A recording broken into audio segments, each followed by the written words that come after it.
সবাই সবকিছু পাচ্ছে আর আমি মিস করছি। এই অনুভূতির নামই হলো ফোমো, অর্থাৎ ফিয়ার অফ মিসিং আউট। ধর্ম কি আসলে ফোমোর এক ফাঁদ? চলুন দেখে আসি এর পেছনের সত্য। যদি আরেকটু সহজ করে বলি, ধরুন একটি ঘটনা।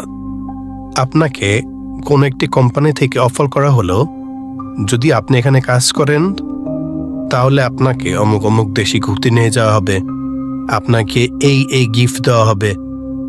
এই লোভে পরে আপনি সেই কোম্পানিতে জয়েন করলেন।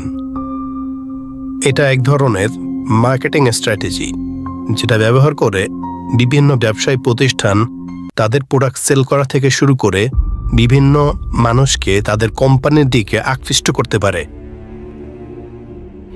এখন দেখা যাক ধর্ম এ ধরনের কোনো ফোমো ইফেক্ট কি না।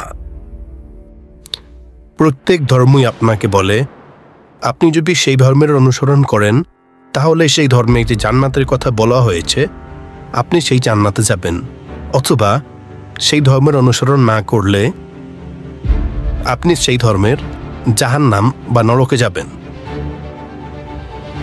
এখন যদি আপনি ফোমো ইফেক্টের কারণে ধর্ম গ্রহণ করেন তাহলে আপনাকে প্রতিটি ধর্মই গ্রহণ করতে হবে, কারণ আপনাকে প্রতিটি ধর্মই কিছু না কিছুর আশা দেখাচ্ছে। এখন বাস্তবতা হলো সকল ধর্ম একই সাথে সত্যি হওয়া সম্ভব নয়।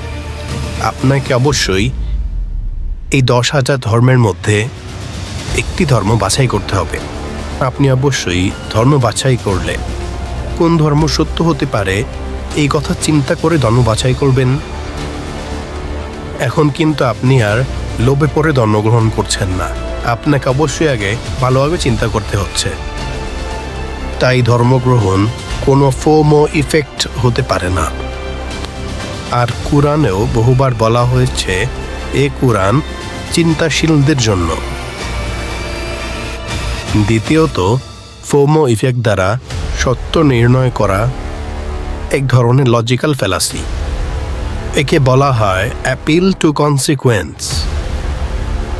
ধরুন আপনি একদিন রাস্তা দেখলেন একজন ক্যাপ পরা লোক চুরি করছে, তাই বলে ক্যাপ পরা প্রতিটি লোক অবশ্যই চোর হবে না। তেমনিভাবে ব্যবসার ক্ষেত্রে ফোমো ইফেক্ট খাটলেও এমন নয় যে এটি সব ক্ষেত্রেই খাটবে।